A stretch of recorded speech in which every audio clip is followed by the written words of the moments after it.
Bonjour à toutes et à tous. Bienvenue dans ce podcast où on va parler communication.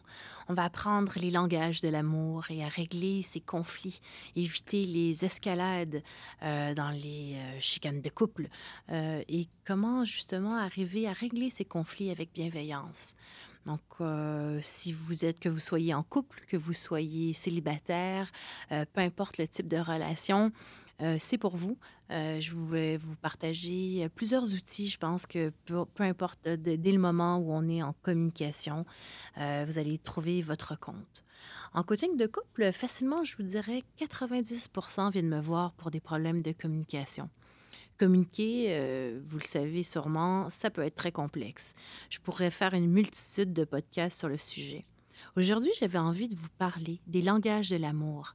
Vous avez sûrement vu le livre là, de Gary Chapman sur les 5 langages de l'amour. Puis on pourrait peut-être probablement s'amuser à en ajouter aussi par la suite. J'avais envie de vous donner mon outil extraordinaire pour les couples. Bon, je ne l'ai pas inventé, c'est la base de la communication. Je vais vous parler de communication non violente, mais j'adore l'expliquer aux couples quand ils viennent en séance parce que c'est comme, il y a toujours ce wow après la séance où, ah, si on avait su avant, etc., on aurait tellement évité. Donc, ça fonctionne à tous les coups. C'est juste des petites choses à se rappeler au niveau de la communication ou dans le brouhaha, dans la vie de tous les jours, on oublie. On oublie qu'on s'aime, puis on oublie de faire attention à l'autre quand on communique. Puis qu'il y a plusieurs façons de communiquer. Je vous dirais même quand on ne dit rien, même le silence, c'est une façon de communiquer. Hein. Quand je boude, par exemple, puis je dis plus rien, bien, je le fais comprendre à l'autre. Donc, c'est pas toujours par des mots, il y a plusieurs façons de communiquer. Donc, on va regarder ça aujourd'hui. Les différentes formes, les modes de communication. Puis j'ai envie de commencer avec les langages de l'amour. Donc, il y a plusieurs façons de communiquer, comme je vous disais, son amour à l'autre. Trop souvent, nous démontrons notre amour à l'autre comme nous aimerions qu'il nous soit démontré. C'est un classique, mais une erreur. Une erreur, mais quand c'est compris, ça va mieux parce que là, on peut ajuster notre tir pour un couple plus heureux et un partenaire plus comblé. C'est ça notre objectif, non? Mais comment aimer l'autre comme l'autre voudrait être aimé? Comment savoir? Selon Gary Chapman, conseiller conjugal, comme le livre dont je vous parlais, il existe 5 langages de l'amour, soit 5 façons différentes de dire à l'autre que nous l'aimons. Il y a donc inversement 5 façons différentes de comprendre que nous sommes aimés aussi par l'autre. La première étape est d'abord de reconnaître quel est notre propre langage d'amour. Quel est votre langage d'amour? Comment vous aimez que l'autre vous aime, vous montre son amour? Ensuite, reconnaître le langage d'amour de notre partenaire pour finalement devenir ce que j'appelle bilingue. Des fois, on peut même devenir trilingue avec les membres de sa famille, avec ses enfants, etc. Donc, ça veut dire parler notre langage et celui de notre partenaire. Et ensuite, celui de notre enfant, celui de notre collègue, etc. Il sera alors facile d'aimer l'autre comme il le comprend. Donc, il va comprendre mieux notre amour parce qu'on va parler son langage et vice-versa. C'est ça qui est important, c'est ce qui est expliqué dans le livre de Gary Chapman, Les 5 langages de l'amour. En résumé, voici les 5 je vais vous faire un résumé là, des 5 types de langage. Vous allez peut-être vous reconnaître, vous, dans votre propre langage, parce que c'est la première étape, voir comme quel est mon langage de l'amour. Donc, le premier langage de l'amour présenté dans ce livre, c'est les paroles valorisantes. Il y a plusieurs façons de donner des paroles valorisantes.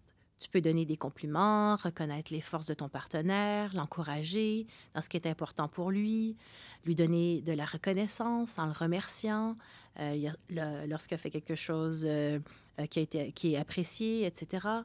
Si ton partenaire parle ce langage, ou toi-même, rappelle-toi que les mots sont importants. Pour faire durer l'amour, tu peux apprendre son langage en lui donnant une parole valorisante. Ça peut être une parole par jour. Tu seras surpris de l'impact que ça a. La même chose, si c'est ton langage, peut-être que pour toi, justement, les paroles, la reconnaissance, c'est important pour toi. Donc, c'est important pour toi, par exemple, que ton partenaire te dise « je t'aime » le plus souvent possible. Le deuxième langage de l'amour est les moments de qualité. Il peut s'agir d'être ensemble. Donc, c'est d'être ensemble, partager des activités communes, Une activité qui inclut au moins une des deux, là, qui est intéressant pour un ou l'autre. Le but n'est pas nécessairement ce qu'on va faire comme activité, mais bien la raison pour laquelle on la fait. Donc, c'est-à-dire de partager un moment ensemble en sentant que nous sommes importants pour l'autre. Ça peut être un petit moment écrasé devant la télévision, ça peut être juste aller marcher, main dans la main, un moment de qualité. Une autre façon de parler ce langage est d'avoir un dialogue de qualité où nous partageons nos expériences, nos pensées, nos sentiments et désirs dans un contexte chaleureux. Donc, pas où il y a le cellulaire à côté, l'iPad ou encore la télévision qui fonctionne. Un dialogue de qualité, un moment rempli d'écoute empathique, de confidence. Donc, vraiment choisir un moment où vous êtes seul, choisir le bon moment aussi, où l'autre n'attend pas, par exemple, un coup de fil ou n'est pas déconcentré ou a envie de regarder un match de foot ou un match de hockey. Puis, donc, ça, c'est pas un bon moment, disons, pour avoir l'écoute de l'autre. Pour que ce soit possible, il faut apprendre à écouter aussi, ce qui peut être aussi difficile que d'apprendre une langue étrangère. C'est cette vraie écoute qui fait du dialogue un moment de qualité et qui permet de s'ouvrir et se livrer à l'autre. Si ton partenaire parle ce langage, tu peux lui demander une liste d'activités qu'il aimerait faire avec toi. Tu pourrais l'inviter à faire une activité que tu sais qu'il apprécie. Tu peux aussi apprendre l'écoute empathique. Et vrai, tu sais, une écoute empathique est vraie par l'entremise d'un atelier, d'une formation, d'un livre. L'important est de lui accorder du temps avec une qualité de présence irréprochable. Être vraiment là pendant cette activité-là. Vraiment lui consacrer. Pas dire, ben oui, je t'ai emmené au cinéma comme tu voulais, mais finalement, j'étais sur mon cellulaire tout le long. Donc, c'est vraiment, oui, faire une activité, mais en étant vraiment présent. C'est la présence, c'est la qualité de présence finalement qui compte ici.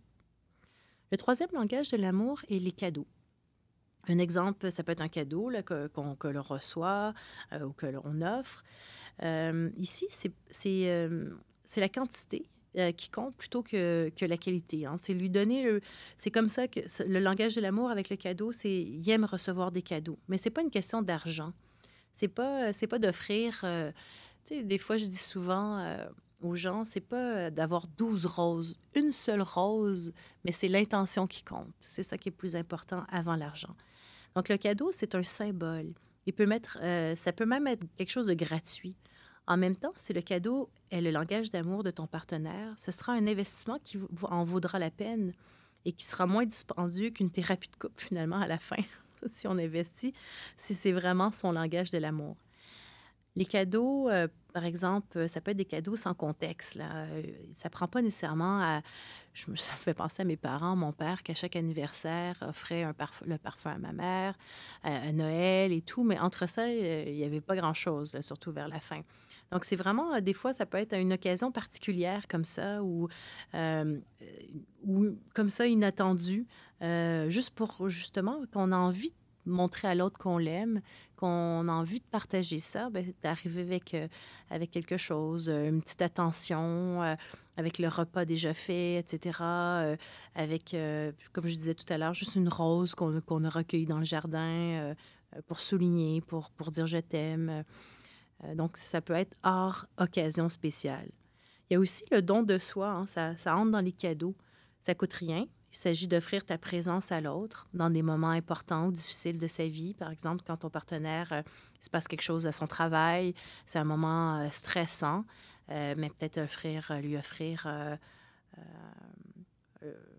un massage ou quelque chose comme ça, ou une présence. En tout cas, la présence, c'est un moment important, c'est une marque aussi d'amour. Si ton partenaire parle ce langage, tu peux faire une liste aussi, une petite liste secrète de tous les cadeaux qui pourraient lui faire plaisir et qui correspondent à ton budget, évidemment. Et lui en offrir un à chaque fois que tu as envie de lui démontrer ton amour. Tu peux aussi fabriquer un cadeau toi-même. Moi, je l'ai fait souvent avec mon chéri. On avait ça à Noël, on s'achetait rien, on se faisait un cadeau fait à la main. Donc, on avait quelques mois pour fabriquer en cachette quelque chose. Puis, Puis je dois vous avouer que c'était vraiment apprécié parce que c'est de savoir que la personne a pris du temps à fabriquer de ses mains quelque chose. Donc, peu importe le résultat finalement, puis il y a plein d'idées possibles et intéressantes. Puis ça vient de la personne, puis la personne a pris du temps pour faire ce cadeau. Le quatrième langage de l'amour, c'est les services rendus. Comment faire, comme par exemple faire le café le matin, déneiger la voiture, hein, si vous habitez dans un pays où il y a de la neige, aider avec les tâches ménagères ou les enfants. Donc, il y a plusieurs façons, finalement. J'avais vu ça dans un film je ne sais pas si vous habitez dans un pays froid, mais au Québec, ce serait super approprié de faire chauffer la robe de chambre là, juste au lever, là, puis apporter ça à sa partenaire. Je vous le dis, vous gagnez des points. Donc, le service a une valeur encore plus grande s'il est rendu par sa propre initiative, donc sans que ça soit demandé. C'est pas « Ah, chérie, va me chercher un café, ça me ferait plaisir. » Bon, c'est bien, mais quand ça vient comme ça, spontanément, c'est encore mieux. Si ton partenaire parle ce langage, tu peux te faire une liste aussi de tous les services ou demandes d'aide qui t'a déjà exprimé au cours des dernières années, semaines, peu importe, et en sélectionner un de temps en temps pour lui démontrer ton amour. Tu sais maintenant que quand ton copain ou ta copine te demande de l'aider, si c'est son langage, il ou elle te demande de lui montrer que tu l'aimes. Donc, tu vas voir, est-ce que c'est son langage, justement, par des services. Moi, j'aime bien, justement, c'est une façon, je trouve, intéressante. Ça rentre dans mon langage à moi, ou les services rendus. J'aime rendre service, puis j'aime qu'on pense par des petites initiatives comme ça. C'est une façon de démontrer un amour. En tout cas, ça ressemble à mon langage. Le cinquième langage de l'amour, peut-être que vous allez vous reconnaître, le toucher physique. Donc, ça peut être se tenir par la main, s'embrasser, se câliner, faire l'amour, un massage, des fois juste se frôler en se croisant, un petit toucher comme ça, lui donner un bisou à son arrivée de travail, se coller là, en regardant la télévision, par exemple. Si ton partenaire parle ce langage, il s'agit simplement de le toucher physiquement à chaque fois que tu veux lui démontrer que tu l'aimes. Donc, il y en a, comme je disais tout à l'heure, si on résume, il y en a que c'est par les paroles, d'autres par des moments de qualité, d'autres par des services ou encore des cadeaux ou le toucher physique, comme on vient de voir. Donc, la première chose à faire, si vous avez de la difficulté à cibler votre langage d'amour, votre propre langage d'amour, voici 3 questions qui pourront vous aider. Première question, qu'est-ce que votre partenaire ne fait pas et qui vous blesse le plus? Donc, première question. Donc, allez-vous demander qu'est-ce qu'il ne fait pas puis vous aimeriez? Ah, il ne m'embrasse pas, il ne me regarde pas, il ne passe pas assez de temps avec moi ou il me dit jamais je t'aime. Ça va déjà vous indiquer quel langage vous parlez. Deuxième question, que demandez-vous le plus souvent à votre partenaire? Est-ce que vous lui demandez des cadeaux? Est-ce que vous lui demandez qu'il vous dise des belles choses? Est-ce que vous lui demandez d'avoir plus de moments de qualité ensemble? Et troisième question, comment avez-vous l'habitude de démontrer votre amour? Comment vous démontrez votre amour? Souvent, la façon dont on démontre nous-mêmes l'amour, c'est ce qu'on aimerait pour soi. Donc, est-ce que vous avez tendance à offrir des cadeaux? Est-ce que vous avez tendance à dire «je t'aime» ou à des paroles valorisantes, etc.? Donc ça va vraiment vous donner des indices de quel est votre langage d'amour. Et n'hésitez pas à m'écrire. J'aime toujours savoir quel genre de langage chacun aime parler. C'est très diversifié. Ce qui est intéressant aussi, c'est qu'on constate que l'amour, c'est un choix. Car nous pouvons simplement, avec ces outils que vous venez d'entendre, choisir d'apprendre le langage de l'autre. Donc, c'est vraiment un choix de dire, pour qu'il sache que je l'aime, je fais le choix de parler son langage. Et la même chose, en partageant son langage à l'autre, en lui disant, mais moi, pour que je sache que tu m'aimes, voici quel langage je parle. Donc, on peut faire vraiment le choix de parler la langue de l'autre pour se faire comprendre. Donc, si mon intention, c'est vraiment de lui montrer mon amour, ben, je vais utiliser son langage à lui et non le mien. Et ça fait toute une différence. Et c'est sûr que ça aura des effets très bénéfiques. Puis ça va créer aussi un climat favorable. La même chose pour la résolution de conflits, parce que ça répond aux besoins de l'autre. Donc, par amour, on fait ce choix qui mènera l'autre à se sentir en sécurité face à notre amour et à sentir qu'il ou elle a de la valeur à nos yeux. Donc, même si parler le langage d'amour de l'autre n'est pas quelque chose de naturel nécessairement, hein, c'est comme parler une autre langue quand on n'est pas bilingue, ça devient, à force de pratiquer, beaucoup plus facile. Puis ça permet au couple aussi de perdurer, faire perdurer l'amour dans le couple. Donc, c'est important de prendre le temps de parler, de devenir justement bilingue si on veut partager notre amour à l'autre. Bien entendu, les langages de l'amour s'appliquent aussi aux enfants, comme je disais en introduction, aux amis, aux collègues également. Une autre façon de communiquer, un autre outil essentiel que j'aime beaucoup faire en coaching de couple, peut-être que vous connaissez, c'est la communication non violente. La communication non violente, c'est une méthode de communication qui a été développée par Marshall Rosenberg, je ne sais pas si je le prononce comme il faut, qui a pour but de formuler ses besoins. Puis, et ça, c'est tout un art, hein, apprendre à dire quand je fais des reproches, quel est mon besoin derrière? Et arriver à communiquer son besoin, mais sans agresser l'autre. C'est une technique vraiment intéressante qui peut vous aider à mieux formuler vos demandes justement envers votre compagnon, votre partenaire, afin de faciliter vos échanges. Je vous conseille aussi d'aller lire un peu ce qu'il fait. Je sais qu'il y a des chroniques sur YouTube aussi de la communication non violente avec Marshall Rosenberg. C'est très intéressant de découvrir. Donc, je vous invite à vraiment découvrir sa méthode puis aller un peu plus loin là-dessus. On va quand même, je vais vous donner un petit peu la base de sa technique. Comment l'utiliser, la communication non violente, au quotidien. Donc, une espèce de petit guide pratique pour vous. Là, puis au début, ça peut paraître un peu mécanique, mais plus on pratique la communication non violente, plus ça devient facile, puis plus vous allez le mettre à votre sauce également. Puis si vous en comprenez finalement la base. Donc, parler finalement la communication non violente, la CNV, qu'on dit souvent, c'est de s'observer. Hein? Qu'est-ce qui se passe en soi? Donc, c'est l'expression de ce qui se passe en soi. Puis ça peut se faire à plusieurs niveaux. Il s'agit d'apprendre à observer une situation.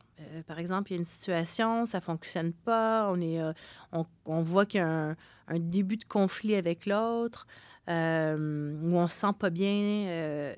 C'est de s'observer, observer la situation, apprendre à exprimer ses sentiments, apprendre à exprimer ses besoins, puis faire tout ça dans un contexte de bienveillance pour pas justement arriver à braquer l'autre. Parce que souvent, c'est « il m'a dit ci, non, mais toi, tu m'as dit ça, puis là, puis là, ça peut vraiment dégénérer.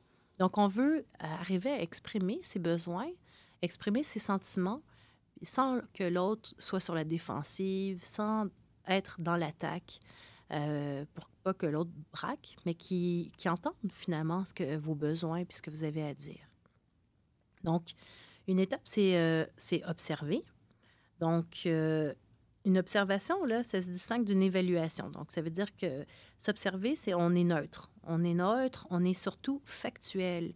Et ça, M. Rosenberg vraiment insiste sur cet élément-là, les faits. Donc, être factuel, c'est les faits.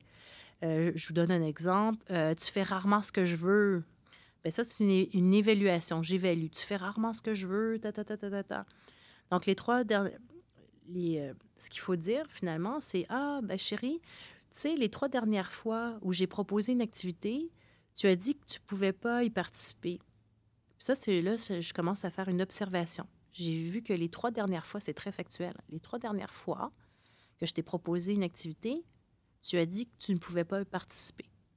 Donc, c'est mieux que « Ah, tu fais rarement ce que je veux » ou « Tu fais jamais ». Tu sais, les jamais, les toujours, là, ouais, ça, on bannit ça. Ensuite, c'est d'exprimer ses sentiments. Donc, c'est nécessaire, pour exprimer ses sentiments, il est nécessaire d'être conscient de ce qu'on ressent.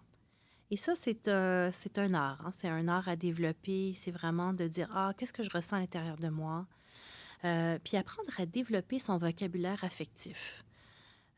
C'est super important de distinguer expression de ses sentiments et expression d'une interprétation. J'ai le sentiment que tu ne m'aimes plus. Ça, c'est une interprétation des sentiments de l'autre. Donc, je présume que je ressens ce sentiment-là que tu ne m'aimes plus. Donc, j'interprète. Mais ce que je peux dire, par contre, c'est je me sens triste. Ah, ça, c'est l'expression de mon sentiment. Ensuite, une autre étape à bien comprendre, c'est exprimer ses besoins. Exprimer clairement ses besoins personnels, c'est une bonne façon de ne pas émettre de jugement et de ne pas faire peser sur l'autre son bonheur. Les besoins, là, ça nous appartient. Nous sommes responsables de nos besoins. Donc, chacun on a ses besoins. Il y a différents types aussi, de besoins d'autonomie, de bien-être, d'épanouissement, de reconnaissance, etc. Et ça, vous pouvez aller sur Internet voir une liste de besoins personnels, par exemple. Puis ensuite, c'est relier tout ça. Donc, la communication, les étapes, là, c'est de voir, OK, mon sentiment, quel est mon besoin? Est-ce que j'ai... donc, je regarde ce qui se passe. Je me sens triste, OK, parce que quand tu ne m'appelles pas une fois par jour, mon besoin de sécurité dans notre couple n'est pas satisfait. Ça, c'est un exemple. Je me sens triste, je donne un sentiment. Le factuel, c'est quand tu ne m'appelles pas une fois par jour. Puis là, mon besoin derrière ça, c'est que j'aimerais me sentir en sécurité. Donc, vous avez plein d'exemples aussi encore sur Internet. Je pourrais peut-être mettre un lien avec des exemples, ça peut être intéressant pour vous faire comprendre ça, mais c'est une pratique. Donc, au début, ça a l'air, comme je vous dis, mécanique, mais je vous le jure, pour l'avoir travaillé avec des couples, que quand on arrive à faire cet exercice-là, d'apprendre à s'observer, observer son sentiment, observer son besoin, observer, ensuite arriver à le dire, donc exprimer ce qui se passe en nous, dans la bienveillance, on n'est pas dans le reproche du tout. Donc, il s'agit juste d'énoncer clairement les actions qu'on aimerait voir après ça. Donc, faire notre demande. Donc, il y a Marshall Rosenberg qui donne l'exemple d'une de ses clientes qui s'était énervée contre son mari parce qu'elle ne voulait pas qu'il consacre autant de temps à son travail. Puis en réaction, il s'était inscrit à un tournoi de golf, puis elle s'était fâchée. Son souhait réel n'était pas que son mari passe moins de temps au travail. C'est difficile de dire ça, mais il était... finalement, ce qu'elle voulait, c'est qu'il passe une soirée au moins par semaine avec elle.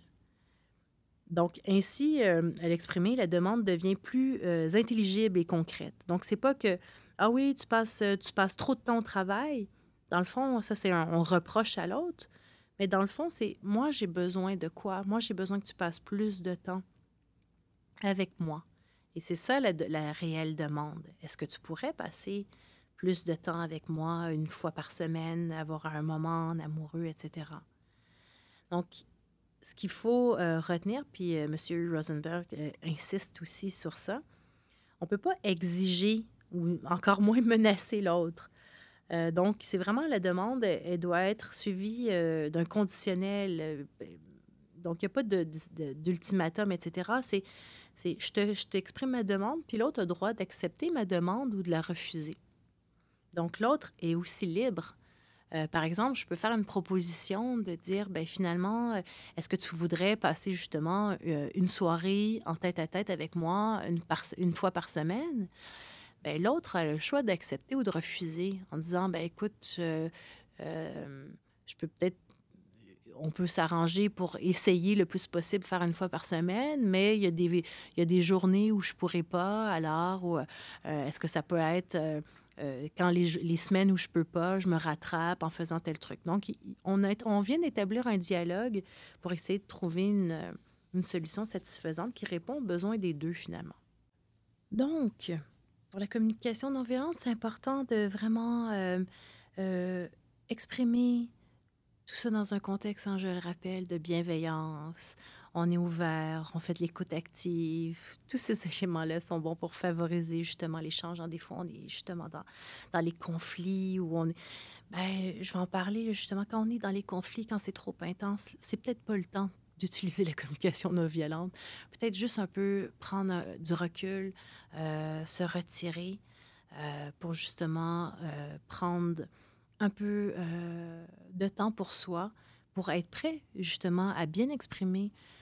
Puis première étape, comme je le disais, c'est de prendre du temps pour soi, puis reconnaître son propre, qu'est-ce qui se passe à l'intérieur de nous. Puis quand l'autre n'est pas prêt justement à avoir de l'empathie pour ce qu'on a à dire, bien, c'est possible aussi de s'auto-donner cette empathie en s'accordant du temps à soi-même, pour étudier ce qui se passe en nous. La méditation, la pleine conscience peuvent être aussi des outils intéressants pour combler notre propre manque d'empathie. Donc, on peut se l'accorder à soi.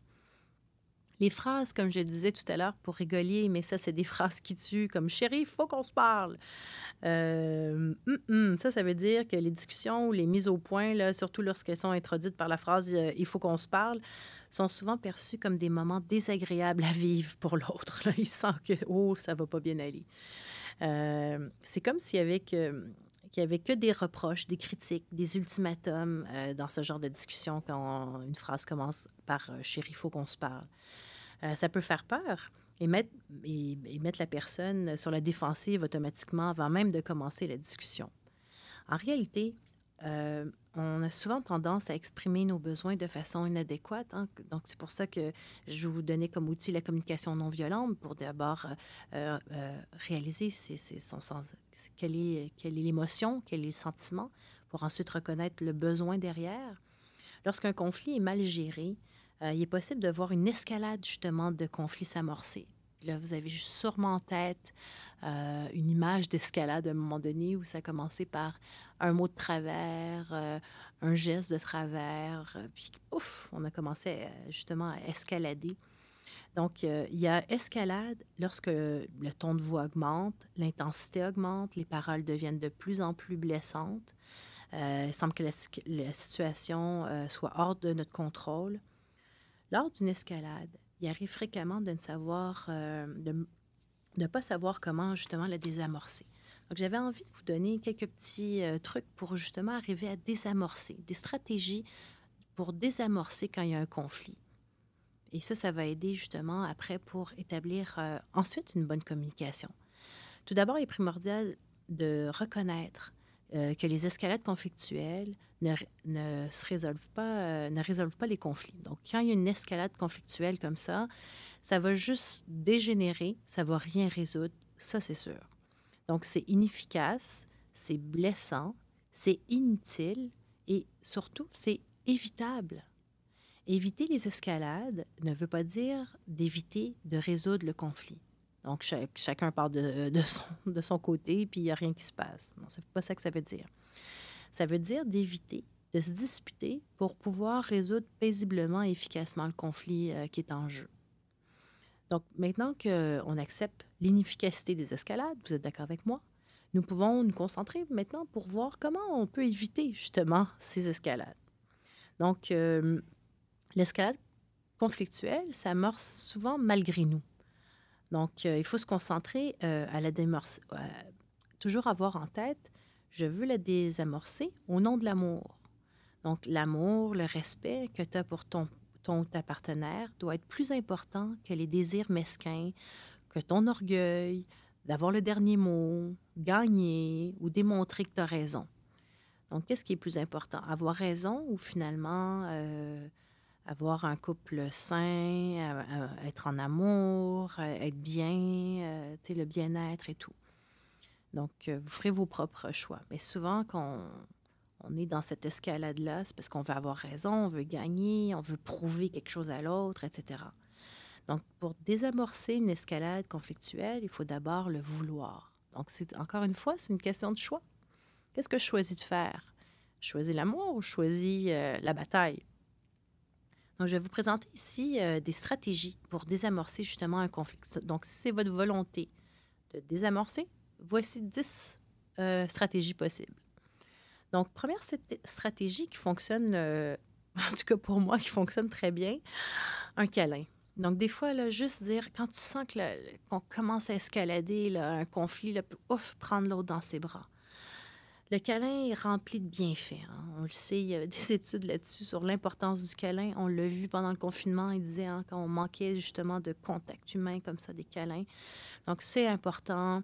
Des fois, pouf, ça fait automatiquement tomber l'adrénaline, les endorphines, etc. Donc, lors d'une escalade conflictuelle, se donner un câlin, puis un câlin, pas de vite fait, là, un vrai câlin là, d'une durée suffisante là, qui permet, puis de façon scientifique, le câlin permet de libérer les endorphines. Donc, ça réduit la pression, ça réduit le stress, ça sécrète des oxytocine, si je me rappelle mes cours de bio, ça freine les sécrétions de cortisol, etc. Donc, il y a la sérotonine aussi, la dopamine, qui ont des effets sédatifs. Donc, on connaît là, vraiment les effets aujourd'hui du câlin. Donc, ça peut désamorcer. Le câlin permet de relâcher la pression en réduisant la tension, puis même le rythme cardiaque. Donc, des fois qu'on sent là, que l'autre est énervé ou on est énervé, un beau gros câlin, déjà, ça peut aider. Une autre stratégie, si le câlin ne fonctionne pas, parce qu'il y en a que des fois, ce n'est pas le moment, utilisez l'humour. Mais attention, l'humour bienveillant, pas l'humour pour ridiculiser l'autre.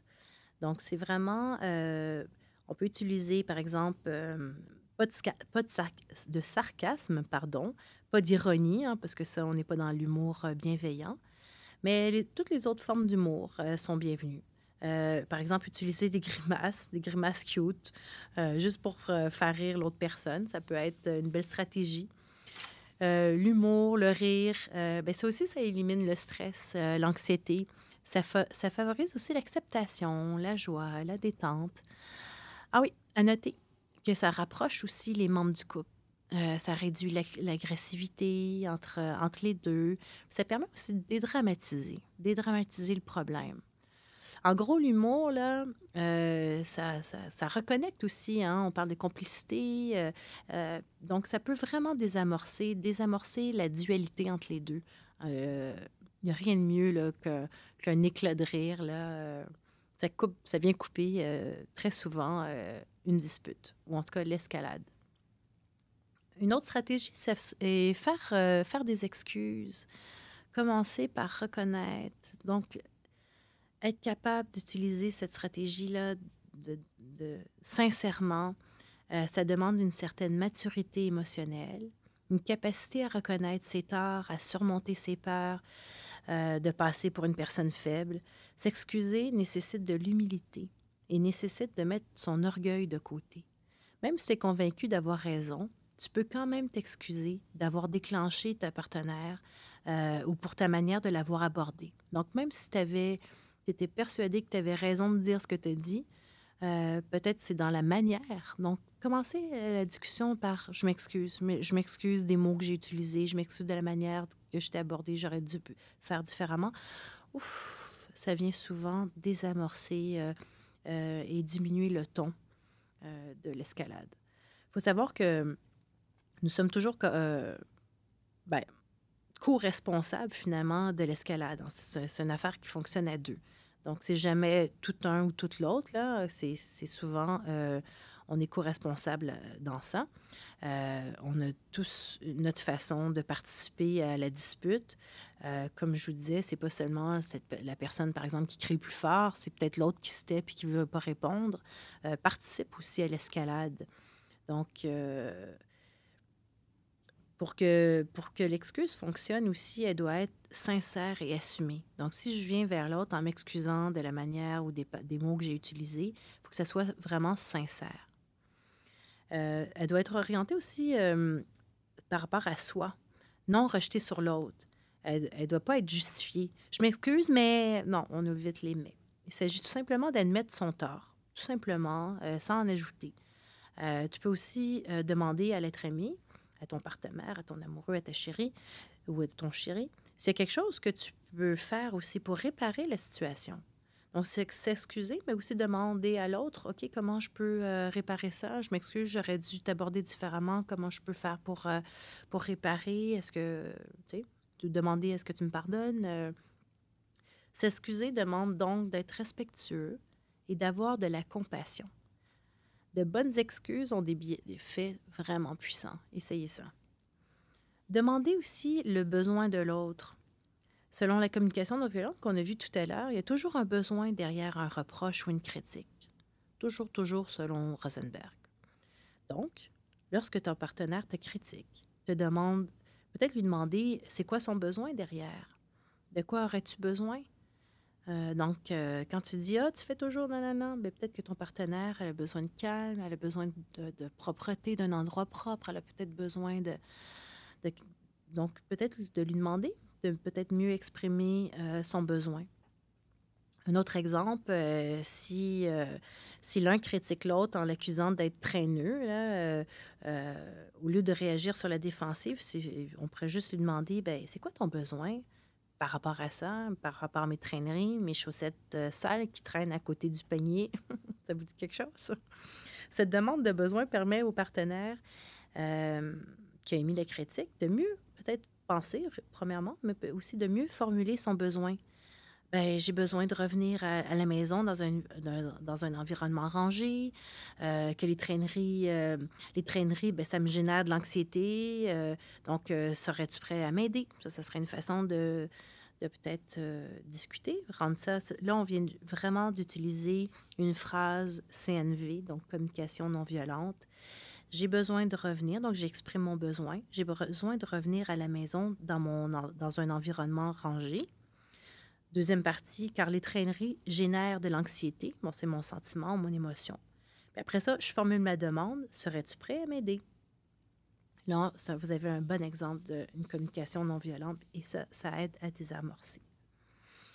Cinquième stratégie, utiliser un code secret préalablement établi. Ça, j'ai donné ça, en disant ça, je pense à un couple qui ont justement eu leurs mots. Ils vont se reconnaître là, si je donne leurs mots, mais ça peut être n'importe quoi. Eux, c'était spaghetti, mais ça peut être code rouge, ça peut être peu importe le mot. Mais lorsque l'escalade débute, ça peut aller très vite. Hein. Puis tout à l'heure, on a dit que des fois, on ne voit même pas les choses aller. On escalade, puis pouf, sans qu'il y ait eu une petite pancarte, attention, l'escalade commence. Donc, pour briser ce pattern ou cet enchaînement, il vaut mieux avoir quelque chose de différent. Par exemple, un code secret. Donc, un code, comme je disais, un mot, un son, un geste qui peut être utilisé en cas d'escalade. Des fois, moi, je fais le signe avec mon fils. Des fois, j'utilise le signe time out avec mes mains. Ça, c'est notre code secret. Ça veut dire, oups, OK, stop, on ne va pas plus loin, on arrête ça. Donc, ce code secret doit être choisi dans un moment de calme, de complicité, préalablement, tu sais, quand tout va bien, etc. Pas en pleine de chicane, là, ça se fait avant ça, qu'on communique ensemble. Puis on choisit un code. Écoute, quand on voit que ça peut, on lève le ton, ça commence à dégénérer, bien, on va utiliser ce code-là. Des fois, il y en a que c'est de lever la main, il y en a que c'est danser, se mettre à danser, faire une grimace quelconque, jouer une chanson drôle. Il y en a qui... il y a quelqu'un qui disait, nous, notre code, c'est patate chaude. Donc, quand il dit patate chaude, OK, stop. Un, ça fait rire l'autre en même temps. Fait que là, on a deux choses. On utilise l'humour, on utilise un code secret, l'autre est mort de rire, puis ça vient dédramatiser. Puis... Donc, c'est un bon truc. Donc, il n'y a pas de limite à la créativité pour trouver un code secret. Amusez-vous, trouvez votre mot. C'est un truc aussi à faire avec les enfants. C'est un truc à faire avec, peut-être dans un contexte, les collègues, je ne sais pas, mais peut-être en réunion, hein, dépendamment de votre lieu de travail. Le truc est d'en essayer plusieurs jusqu'à ce que vous trouviez le vôtre, ce qui vous convient, ce qui va désamorcer pour vous. Puis surtout, s'en rappeler. Puis surtout, encore, l'utiliser. Sixième stratégie, revenir au but de la discussion. Il arrive souvent lors des escalades conflictuelles qu'on ne se rappelle même plus c'est quoi la raison de la dite escalade. On se blesse l'un l'autre, on se crie après, sans aucune raison. Oui, c'est ça. Bravo, bravo les amis. Alors, pour désamorcer, une autre stratégie est de connaître le but ou l'intention de la discussion avant même qu'elle commence. Lors de l'escalade, il serait peut-être plus facile de ramener le tout au but initial en disant, par exemple, OK, si nous revenions à notre objectif de départ, qui était de trouver une solution pour payer les comptes ce mois-ci. Donc là, ça a dégénéré, parce que là, au début, la chicane, c'était par rapport aux comptes à payer. Mais là, on est arrivé à parler de la belle-mère, de ci, puis tu n'as pas sorti les poubelles. Donc là, on met finalement plusieurs trucs qui étaient en suspens dans le même conflit. Donc, peut-être juste des fois se rappeler, OK, c'est quoi? OK, là, le but, c'est de trouver des solutions pour ça. Euh, S'il n'y avait pas d'objectif au départ, ben, on peut regarder, on peut peut-être demander tout de suite, ben, c'est quoi le but ou l'intention de la discussion en ce moment? Euh, donc, ça recadre la communication vers un objectif aussi pour désamorcer l'escalade. Donc, vraiment voir c'est quoi le but de la discussion. Là, on parle de quoi? On veut quoi en bout de ligne? On veut régler quoi comme solution? Septième stratégie, c'est le volume de la voix. Un volume élevé, là, ça donne déjà le ton de l'agressivité.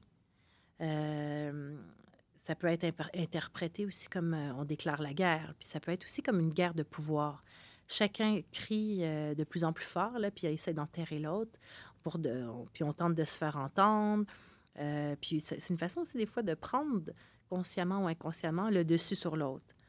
En prenant un ton de voix plus doux et en baissant considérablement le volume, le calme est induit. Tandis qu'un ton de voix plus élevé rappelle le rapport d'autorité pouvant générer de la résistance. Hein. Vous le savez, là, plus je baisse la voix. On le fait, hein, je me rappelle, dans une autre vie, j'étais enseignante, puis juste jouer avec la voix quand on s'adresse aux enfants, juste descendre la voix, parler plus doucement, on se calme déjà, puis ça amène quelque chose de plus... on a moins envie, justement, on se sent moins agressé par l'autre quand l'autre a une voix plus calme, un ton de voix plus... ça rassure aussi. C'est plus propice à l'échange également. Huitième stratégie, respirer profondément. On peut faire ça seul, dans son coin, ou ensemble. Les deux peuvent être très bien. Des fois, c'est juste peut-être même de se prendre les mains puis de dire OK, juste on se concentre, on prend 3 respirations, puis là, on va se parler. Puis là, ben justement, on baisse sa voix. On peut se parler, OK, puis se rappeler l'intention. Puis on peut remonter comme ça toutes les stratégies pour essayer de éviter cette escalade. Donc, prendre des respirations. Quand c'est pas possible de le faire avec l'autre, ben, des fois, c'est juste peut-être se retirer. Aller à la salle de bain, prendre dans la chambre, prendre quelques respirations profondes pour calmer les émotions. Puis durant le temps de ces respirations, ben qu'est-ce qu'on peut faire? On peut tout simplement réfléchir, voir qu'est-ce qui est là vraiment, prendre un temps de pause. Euh, Puis peut-être aussi penser aux paroles.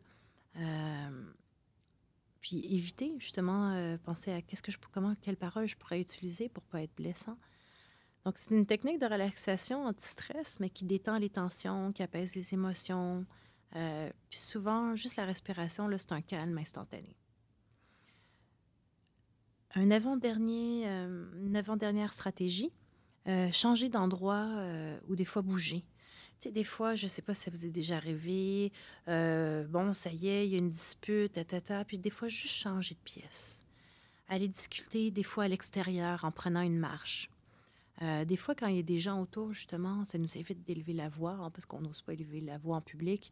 Donc, juste des fois, changer de place, bouger, marcher, faire un sport ensemble, puis en même temps, on peut échanger, une petite balade comme ça. Ça peut aider à désamorcer une escalade. Ça brise le pattern aussi, ça casse la chaîne, le momentum, ce qui est là présent.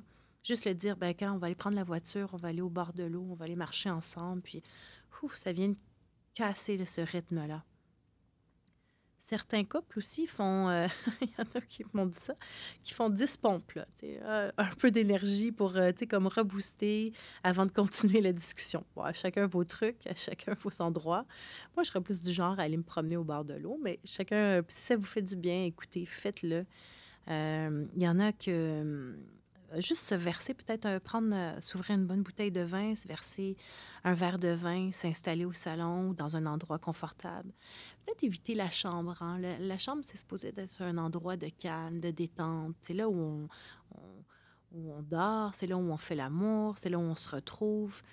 Donc, les disputes, là, on évite la chambre à coucher. On va, comme je vous disais, soit dans le salon, dans une autre pièce, ou encore mieux, peut-être dans un endroit public, peu importe, dans un café, pour continuer à discuter.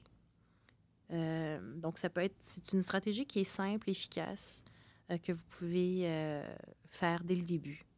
Des stratégies, vous prenez ceux qui vous conviennent. Hein. C'est vraiment, vous prenez celles qui vous conviennent, vous prenez peut-être une ne fonctionne pas, vous essayez l'autre, etc. Dernière stratégie que j'ai à vous partager aujourd'hui, des fois, ça vaut la peine de prendre une pause pour revenir plus calme. Des fois, on est en colère. Des fois, il n'y a rien, y a rien qui fonctionne. Des fois, l'escalade a été peut-être trop loin. Des fois, les blessures, hein, des fois, on appuie sur nos blessures profondes. Puis elles sont vives, les émotions sont à vif, les réactions aussi rapides. Le seul recours possible, des fois, ça devient la pause. Donc, prendre juste une pause. Puis ici, je parle de prendre une pause, pas de faire de... Je parle pas de fuite, mais vraiment de prendre un temps de pause qui permet à chacun des membres du couple de se calmer dans un moment de solitude, seul à seul. Pendant cette pause, tu peux prendre des respirations, accueillir tes émotions que tu ressens, essayer de comprendre ce qui arrive, ton sentiment, et surtout essayer de comprendre c'est quoi le besoin qui se cache derrière. Qu'est-ce qui est derrière pour moi en ce moment? C'est quoi le besoin qui est là, le besoin profond? Ça permet aussi de mettre, te mettre peut-être même à la place de ton partenaire, de ta partenaire, pour mieux le comprendre, de ce qu'on appelle des positions perceptuelles en coaching PNL, de prendre, des fois j'aime ça dire, juste prendre de la hauteur ou se mettre à la place de l'autre pour, qu'est-ce qu'il a voulu me dire? Qu'est-ce que lui vit aussi? Des fois, c'est intéressant. Sans trop tomber dans ce que, parce qu'on ne peut pas présumer du besoin de l'autre et tout, mais des fois, juste prendre de la hauteur par rapport à la problématique. Puis des fois, c'est vraiment quand une fois les deux sont revenus au calme qu'il est possible de revenir. Ce que je fais des fois en coaching de couple, je leur dis, donnez-vous des fois peut-être un temps acceptable. Parce que pour certains, quand l'autre part une journée de temps puis revient, c'est trop long pour que la personne angoisse, la personne se demande, etc. Peut-être vous donner déjà un temps que quand il y a une escalade, ben, on se donne chacun une heure. Des fois, ça peut être 15 minutes. J'ai un couple où nous, on a juste besoin de 15-20 minutes pour souffler, puis après, on peut se parler. Ben, ça, c'est 15-20 minutes. D'autres, ça prend peut-être plus de temps selon le conflit aussi. Peut-être que l'autre a besoin d'une heure. Mais peut-être juste rassurer l'autre en disant, ben, écoute, on prend une petite pause de 15-20 minutes, d'une heure, peu importe, puis après ça, je te reviens, puis on revient ensemble, puis on va en discuter. Donc, au moins, ça rassure aussi les partenaires. Puis, d'autres couples, vous allez peut-être développer vos propres stratégies, puis j'aimerais bien savoir vos propres stratégies de désamorçage, si vous en avez d'autres. Puis voir comment toi, tu as réussi avec tes propres stratégies ou les stratégies de l'autre à désamorcer naturellement l'escalade de conflit dans ta relation. Une fois l'escalade désamorcée, il est possible de discuter. C'est là qu'on revient au calme, puis c'est là qu'il est important de revenir à la communication non violente, puis exprimer ben, c'est quoi son besoin, c'est quoi le sentiment. Faire ensuite une demande. Peut-être qu'on aura besoin de négocier. Peut-être qu'on aura besoin de faire une entente gagnant-gagnant. Ah, ça, je ferai peut-être un podcast là-dessus. L'entente gagnant-gagnant. Un autre outil en coaching de couple que j'adore, où justement, ça le dit, hein, tout le monde sort gagnant. Parce que des fois, quand on fait des compromis, on dirait que compromis, j'aime plus ou moins ça parce qu'il y a toujours un qui est un peu perdant dans l'histoire. Tandis que l'entente gagnant-gagnant, là, les deux partent. Donc, on a répondu aux besoins des deux. Donc, vraiment intéressant. Donc, ça, on pourra aborder ça dans le futur. Alors, j'espère que cette capsule vous a plu. J'espère que vous sentez outillé. Et tout ça, c'est de la pratique. Hein. Au début, ça peut paraître un peu mécanique, hein, la communication. Bon, j'exprime mon besoin, mon sentiment, ma demande. Mais après, je vous garantis qu'en pratiquant ça, ça devient de plus en plus facile. Puis, on ne va pas jusqu'à l'escalade de conflit parce que ça devient une façon de communiquer où, dans un contexte bienveillant, où personne ne se sent menacé, tout le monde se sent à l'écoute. Donc, ça fait un milieu d'amour, un milieu sécuritaire. Donc, vraiment intéressant. Donc, suite, j'espère que vous avez aimé, que vous allez utiliser les stratégies. J'ai hâte de savoir vos stratégies à vous. Alors, n'oubliez pas de partager vos stratégies de désamorçage. Peut-être que vous allez même m'inventer un langage. Donc, M. Chapman en a 5. Est-ce que vous en avez un 6e peut-être à partager avec nous? Ça va me faire plaisir de voir vos commentaires. Je vous invite à aller regarder les autres vidéos, capsules. Et aussi, j'ai une collègue qui a fait les 5 langages de l'amour, mais pour les enfants. Donc, si ça vous intéresse de voir aussi comment, avec des exemples concrets, je vous invite à les partager, à les voir. Soyez curieux de voir un prochain podcast. Alors, prenez soin de vous. Au plaisir de vous lire, au plaisir d'échanger encore avec vous avec une autre capsule. Ciao, ciao!